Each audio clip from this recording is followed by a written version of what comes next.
The Elizabethan era happened between 1558 and 1603. During this time, Queen Elizabeth I was in rule. This was a very important time for England's history, filled with various arts, like writing, poetry, and theater. During this golden age, they dealt with their crimes in a very harsh and barbaric way by using various torture devices. This was known as Elizabethan crime and punishment. Depending on what social classes you were in, it would choose what kind of punishment you were given for your crimes and what kind of crimes you were accountable for. There were two different classes, the upper class, which consisted of the nobles and the courtiers, and the lower class, which consisted of the commoners and pretty much everyone else. The upper class crimes.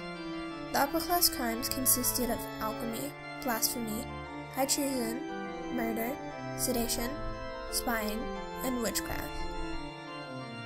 Lower class crimes. Lower class crimes consisted of poaching, foragers, adulterers, cutting purses, debaters, and dice coggers. Begging was also another low-class crime. It was so common that if you were charged for this offense more than one time, you could be hung. Suicide was also considered a crime. You would have a stake driven through your body when buried. A majority of punishments were done in public places in front of big crowds. They used to line up the heads of the beheaded on the London Bridge to warn criminals.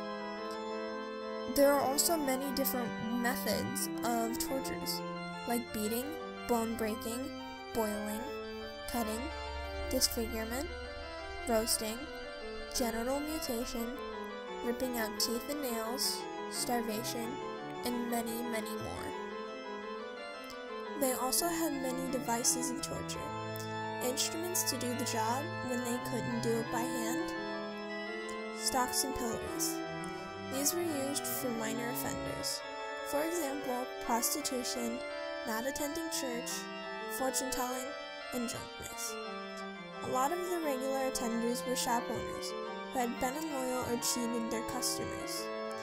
Like if a fisherman were to sell you a bad fish, he would be put in a stock or a pillar, and he would have fish probably thrown at him. These were used to humiliate the offenders. The scold's bridle. This device was also used for humiliation. It was made for gossiping women, nagging wives, and just about any woman who wouldn't listen to her man and or husband or broke the public peace. This metal contraption had a lock on the back so that only the key holder could open it, and the metal slit that would go into the mouth, sometimes with spikes, making it nearly impossible to speak, and making the wearer nearly impossible to understand. It also came with chains so that the person wearing it could be dragged around and paraded and be mocked at by the people. It was very humiliating. The rack. Being a more harsh punishment, the rack was used for more severe crimes.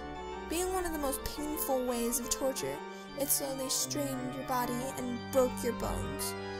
Most criminals would give up their information and confess to their sins as the wheels slowly turned and clicked and pulled on their ligaments.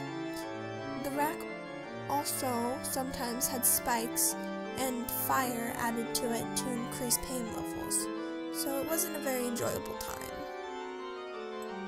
Rat torture. Rats were very easy to find in London, and when bothered, they become vicious. This device involved a cage filled with angry rats, usually a dungeon, on the head or the stomach. The stomach was the most brutal because they could add heat and the rats would try to get away, and its only exit would be to burrow through the stomach. It was a long and painful death. This last punishment I have for you is quite odd and different from most Elizabethan punishments. It's called the Drunkard's Cloak. It was a punishment for heavy drinkers and people who would parade around in public drunk. It was not so brutal as more as it was humiliating.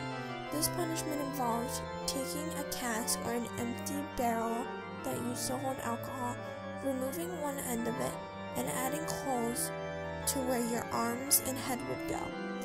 You would then wear it for a set period of time, and this was your punishment.